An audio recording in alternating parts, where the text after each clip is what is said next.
acheter des armes, ils s'approprient les matières premières, comme l'or et d'autres minerais, dont le sous-sol de la province regorge. Pour dire que nous avons besoin d'aide, il faut venir nous aider pour essayer de remonter la pente aux Congolais. Aujourd'hui, nous avons tous honte d'être Congolais quand nous sommes à l'étranger. Et pourquoi cela? Pourquoi? Nous avons un beau pays. Ce pays n'est beau que pour les étrangers. Et pourquoi pas pour nous? Tous nos jeunes tendent à partir à l'extérieur. Mais lorsqu'ils arrivent à l'extérieur, leur cœur est toujours tourné vers ici. Alors, essayons de nous mettre ensemble pour mieux maîtriser ce qui se passe dans notre pays. Les souffrances de notre population, elles ne datent pas d'aujourd'hui, elles datent d'il y a longtemps. Et ce serait vraiment malheureux que ceux qui sont morts pour l'intégrité de ce pays, ceux qui sont morts pour l'indépendance de ce pays, qu'ils soient morts pour rien. Et que ce pays puisse aujourd'hui commencer à perdre même les quelques kilomètres de son territoire. Ce n'est pas juste. Ce n'est pas juste. Et nous nous disons que si chacun d'entre nous pouvait être conscient de ça, nous nous remettrions tous ensemble et nous dirions que ce Congo, il est le nôtre. Nous devons tout faire pour qu'il soit en avant et que sa population puisse se relever. Elle ne doit pas être parmi les populations les plus pauvres du monde. D'aucuns pensent que l'histoire, c'est une science sans importance. Mais non, un adage dit, un peuple sans histoire, c'est un monde sans âme. Donc, il faut connaître l'histoire. Quand un peuple ne connaît pas son histoire, c'est un peuple qui ne peut pas aimer sa patrie. Et c'est ce que nous voyons dans notre pays. Les gens n'aiment pas leur pays parce qu'ils ignorent leur histoire. Il faut voir quand il y a des grands événements ou des fêtes, comme le 4 janvier, eh bien, les enfants, quand les micro-baladeurs circulent, eh bien, on ignore l'histoire, on ignore la date. Donc, il faut donner de l'importance à l'histoire. Il y a des grands historiens que nous connaissons dans ce monde qui sont devenus des diplomates, des chercheurs, tels que Henri Kissinger, qui fut un grand diplomate, c'est un historien. Laurent Gbagbo, en Côte d'Ivoire, c'est un historien. Il y a Théophile Obenga, c'est un historien. Il fut d'ailleurs responsable de la CICIBA, le Centre international de civilisation bantou. Dans notre pays, on a recouru aux historiens pendant les cinquantenaires. Il y a les Ndaiwel, il y a Eli Kiambokolo, il y a un grand historien qui se nomme Lumenganes. Lumenganes, c'est lui le directeur des archives nationales. Et on fait appel à lui quand il y a des grands événements. Il connaît l'histoire de Kinshasa comme sa propre poche.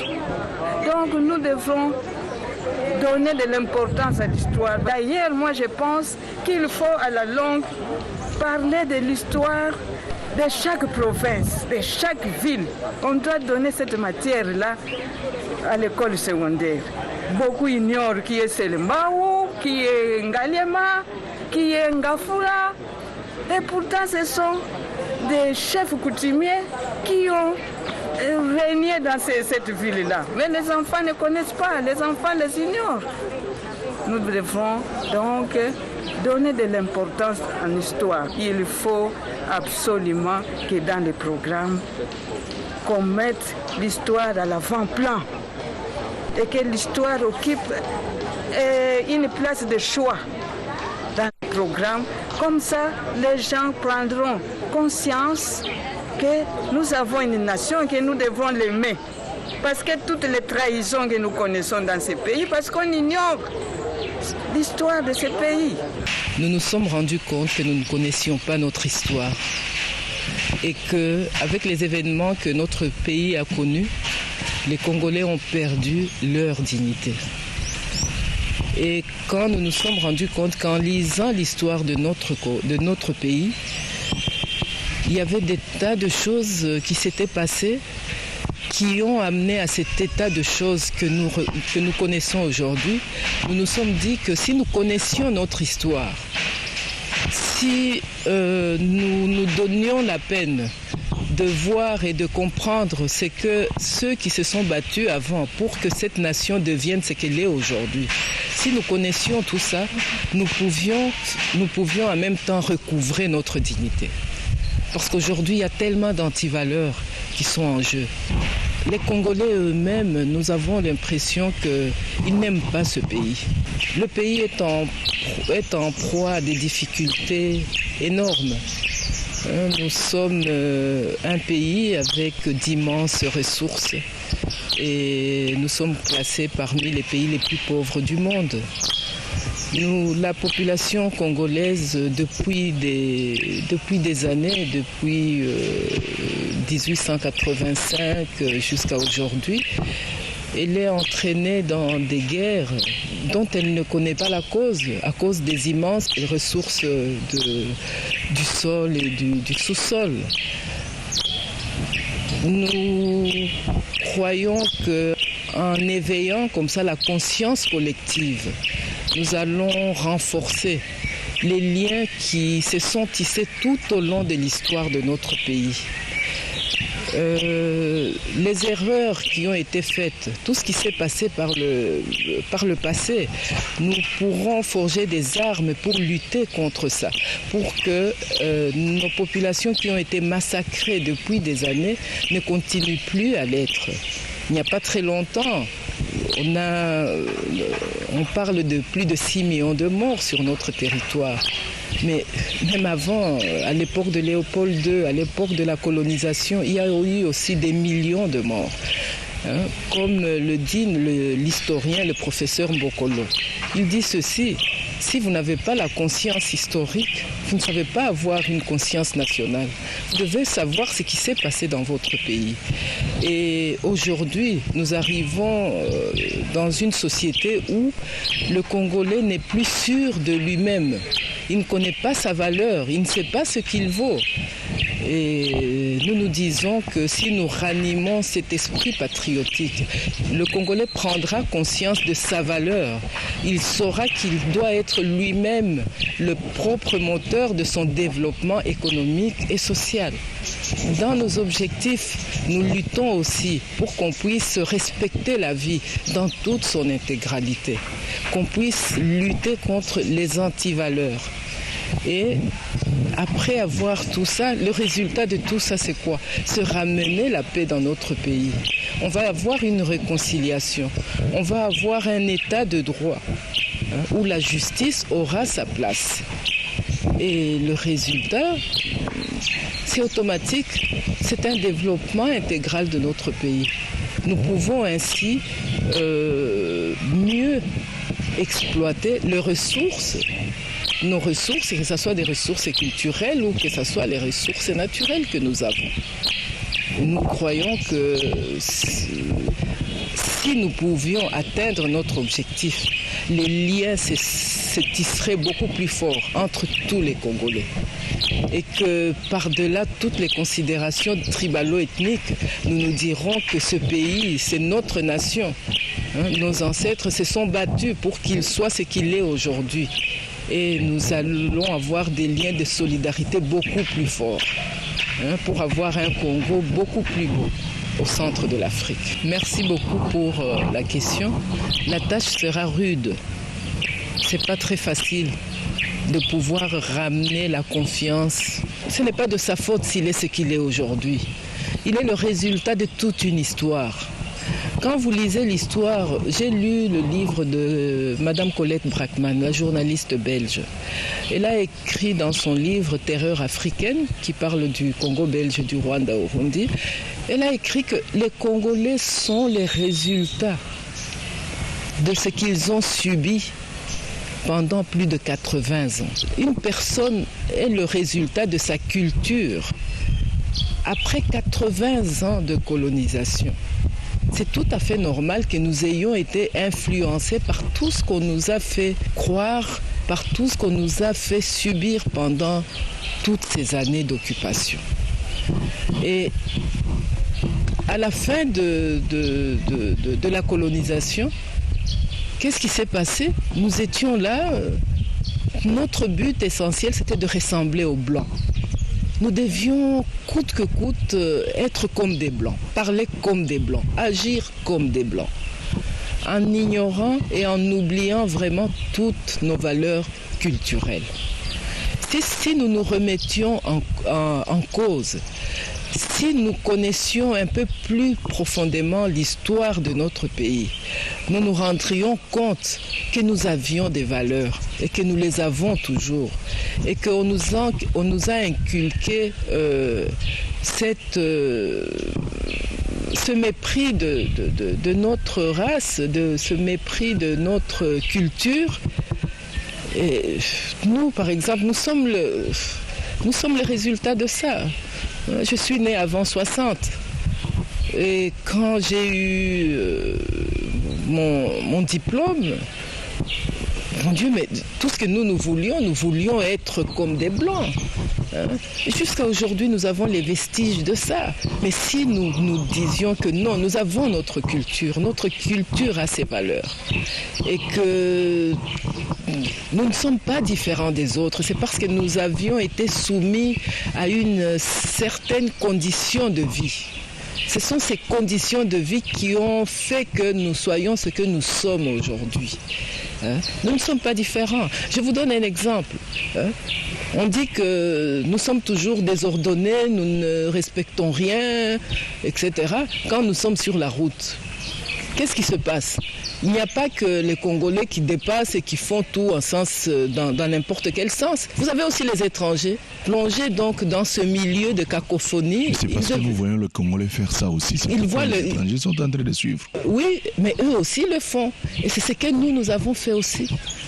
Nous avons fait la même chose. Quand on nous disait, voilà, celui-là, il est plus intelligent que toi, eh bien, nous croyons ça, alors que c'est faux. Le blanc, ce n'est qu'une couleur de la peau. Nous sommes tous les mêmes, nous avons les mêmes valeurs. Ce qu'ils font, nous pouvons aussi le faire. Même aujourd'hui, si vous vous présentez sur un lieu de travail avec un étranger, on prendra plus facilement l'étranger et pas le Congolais. Mais pourquoi ça? Pourquoi ça? Nous avons les mêmes valeurs. Vous voyez comment les Congolais brillent à l'extérieur. Comment se fait-il qu'ils brillent à l'extérieur? Et pourquoi est-ce qu'ils ne brillent pas dans leur propre pays? Pourquoi ils ne brillent pas? C'est ça, ce sont les questions que nous nous posons. Et c'est notre devoir de citoyen. Nous nous sommes dit, non, nous devons essayer de faire quelque chose pour aider, pour faire aller dans le même sens, pour que le pays puisse rayonner. Nous n'avons qu'à prendre notre hymne national, nous sommes toujours soumis à ça. Nous avons toujours les fronts courbés jusqu'à aujourd'hui, ce qui est dommage. Nous conjuguons nos efforts avec la nouvelle société civile où nous nous sommes affiliés par leur plateforme de la lutte contre la balkanisation du Congo. Nous avons jugé que c'était une plateforme où notre association devait se trouver. Et nous avons demandé à nous affilier à la nouvelle société civile pour lutter avec les autres ONG pour l'intégrité de notre territoire. Et nous frappons aux portes des hommes de bonne volonté pour nous aider à avoir des moyens financiers. Parce qu'on ne sait rien faire sans argent, vous le savez très bien. Et voilà, c'est comme ça que nous agissons, nous essayons, nous n'avons pas d'activité productive de revenus. c'est uniquement avec les cotisations de membres que nous essayons d'agir. Et comme aujourd'hui, nous essayons de voir les médias pour parler un peu de notre association. Et si nous avions des moyens beaucoup plus importants, nous arriverions certainement à des écrits, etc. Nous avons déjà organisé des séminaires. On a fait ça l'année passée, nous avions organisé quelques séminaires, mais même les séminaires, quand vous les organisez, vous devez inviter les intervenants, vous devez avoir les moyens pour qu'ils puissent parler et expliquer à vos invités ce que vous voulez qu'ils fassent. Nous essayons de faire ça. Et aujourd'hui, nous sommes en train de préparer la deuxième partie de l'histoire du Congo à partir de Léopold II jusqu'à l'indépendance de notre pays. Et nous faisons ça avec des groupements folkloriques pour essayer en même temps, rappeler l'histoire de notre pays et mettre en valeur notre culture. Nous sommes en train d'y aller pas à pas, ça dépend des moyens. Si vous avez beaucoup de moyens, c'est très facile d'atteindre votre but. L'année passée, nous avions parlé à un certain public et beaucoup de membres de ce public sont venus nous rejoindre. Ils nous expriment bien, ils nous disent qu'ils n'ont pas les moyens matériels pour nous aider, mais ils sont de cœur avec nous. Et à chaque fois que nous avons besoin d'eux, nous pouvons faire appel à eux.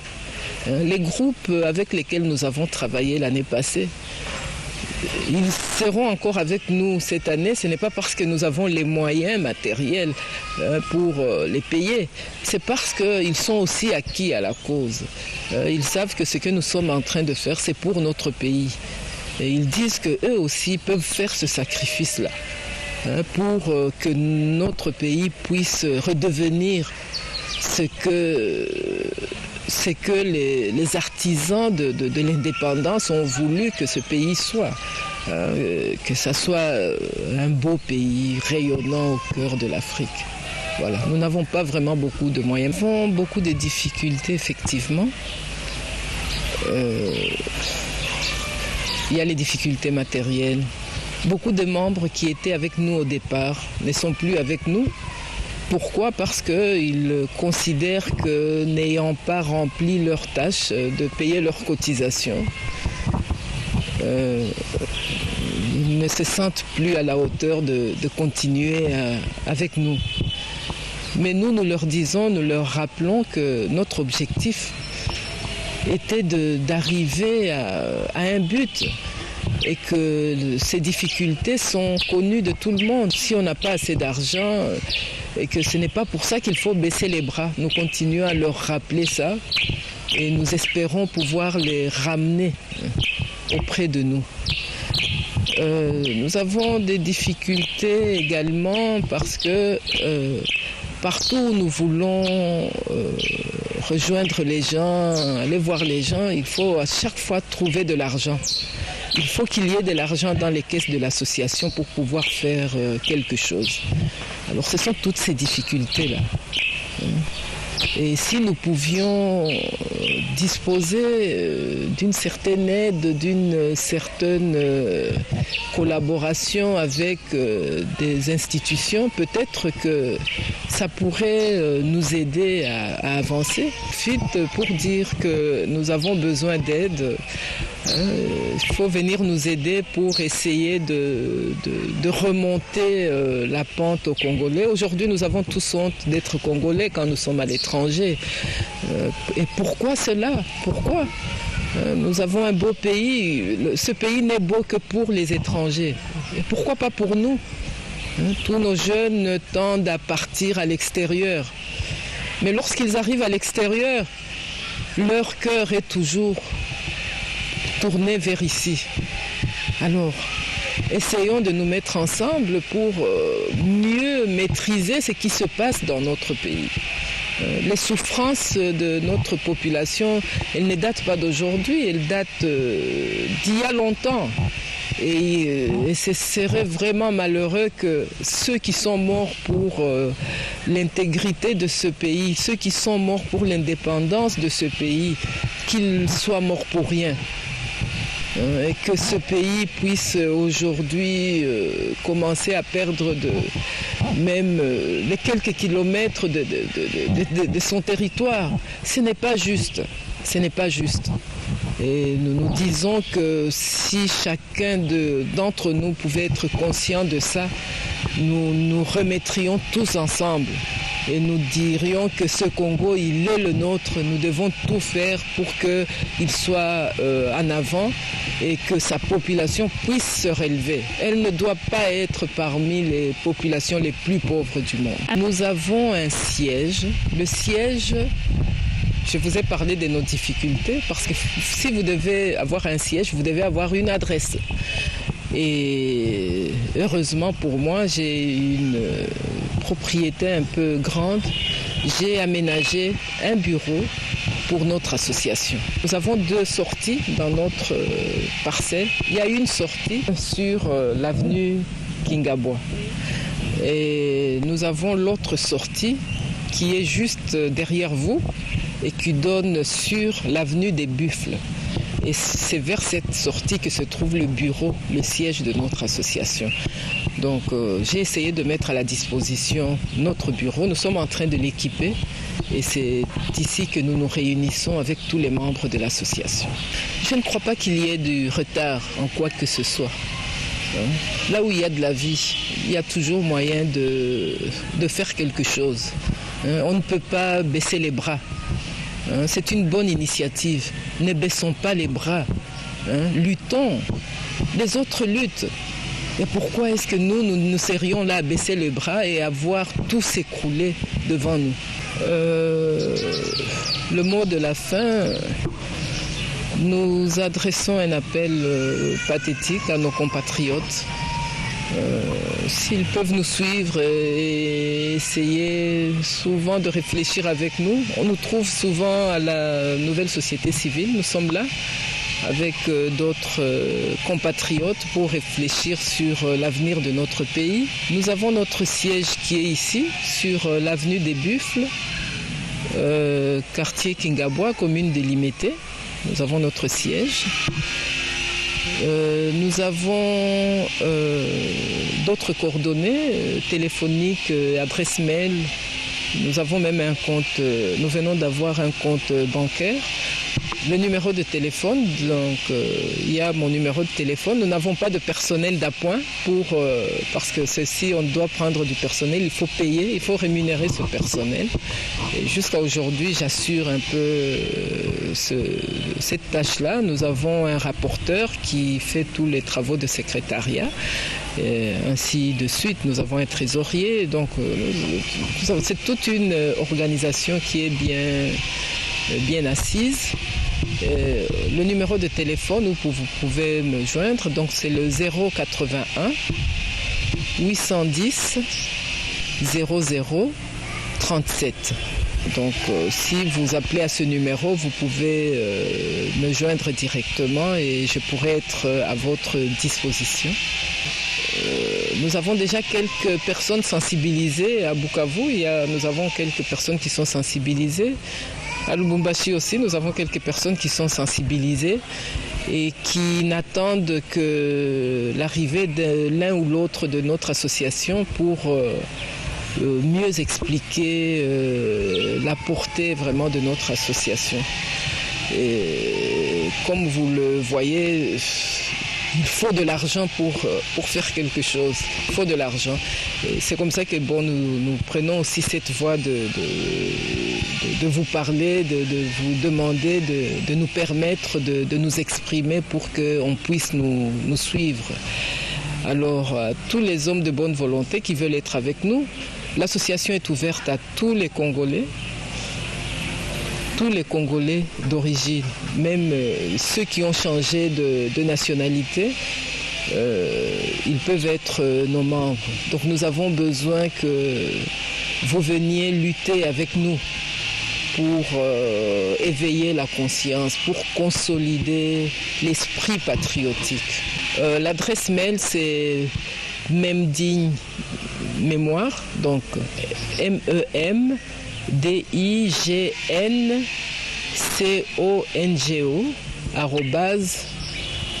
@yahoo.com. Nous avons même une page, si vous allez sur Facebook, si vous consultez souvent, nous avons mis quelques images de nos quelques activités.